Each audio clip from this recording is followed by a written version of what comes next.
It was a classic. It was that rarity, Seth, a game with all the hype in the world that not only lives up to it, but exceeds what we could have imagined. How do you believe this loss stays with Coach K as he goes off into retirement? Well, it doesn't impact his legacy at all. But in terms of as he goes off into retirement, you think about this. Now, Coach K, his whole adult life basically has been at Duke, all right? He woke up every single morning with the purpose of what can I do to make Duke basketball better? What can I do in terms of recruiting, scheduling, the program, facilities, everything that surrounds being a head basketball coach at Duke? What can I do to make it better? That was his passion. That was what he absolutely lived for. He's going to wake up Wednesday morning. You know what? What's going to be his why?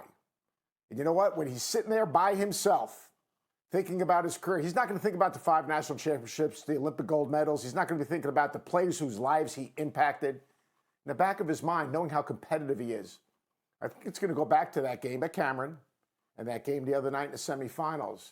And it's unfortunate because he should be thinking about all the great things that he accomplished in his career, and his family will be around him, and they'll talk about those things. Mm-hmm. But as fiercely as competitive as he is, I think that this thing's going to stick with him for a while.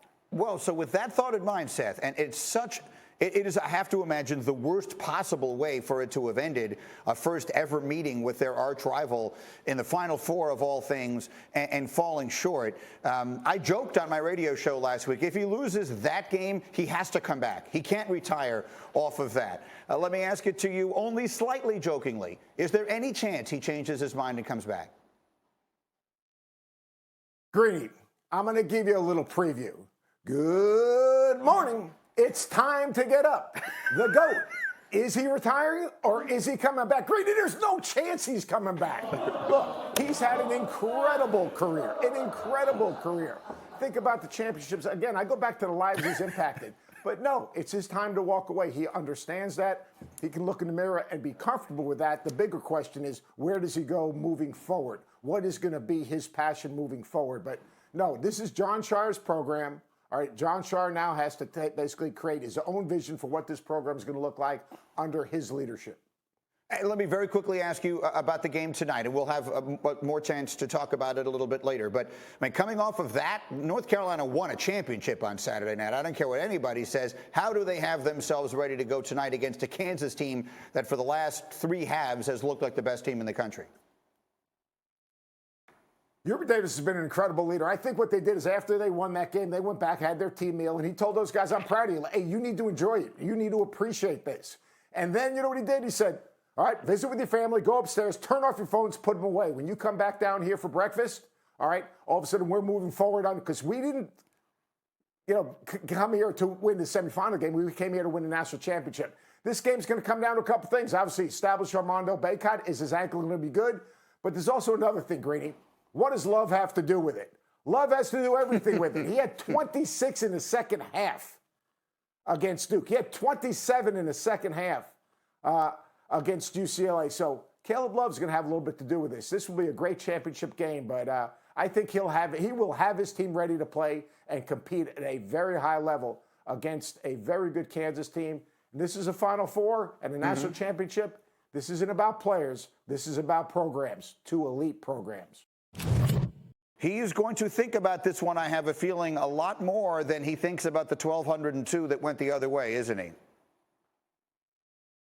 This is going to stick with him for a while. And part of the reason it's going to stick with him for a while, Greeny, is because he doesn't have that passion. He doesn't have that thing to go to next. Think about this. Coach K, for 40-plus years, all right, season ended, whether it was a championship or whether it was in the 3rd round, 4th round, semifinal, whatever. And you know what? He woke up the next morning and he said, all right, what do I need to do? All right, I need to go out and recruit. I need to raise money. I need to meet with our players. I need to kind of refocus on what is our vision for the next season. Well, you know what? Come Tuesday, they crown a championship Monday night. Coach K is going to wake up Wednesday morning. He's going to go, all right, what's my why? So he's going to have all this time to look back, and he's not going to think about the championships, the Olympic gold medals, the players whose lives he's impacted. It's going to go back to, quite honestly, the last game at Cameron and that last game in the semifinals against North Carolina. This one's going to be hard to let go. And so we will see what he decides to wind up doing. But we are left with a fascinating championship game tonight. North Carolina, Kansas, two legendary powers of the sport. Give the fans one thing to watch for. What is the one thing they should be watching tonight, the single biggest factor that'll determine who wins? How healthy is Armando Bacot? That matchup with Armando Bacot and David McCormick will be the thing to watch when this game starts, because Armando Bacot, he's got 30 double-doubles. 30 double-doubles. He rolled his ankle, obviously, in the semifinal game. All right, that matchup with David McCormick will be huge because Bill Self starts the game early on. He plays through David McCormick. And when he plays through David McCormick, he's going to go right at Bacot, whether it's going to be in a ball screen to see if Bacot can move laterally or right on the block. That matchup will determine the game. No doubt about it. The only X factor is, what does Love have to do with it?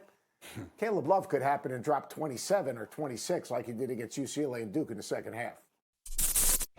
Thank you for watching ESPN on YouTube. For live streaming sports and premium content, subscribe to ESPN+.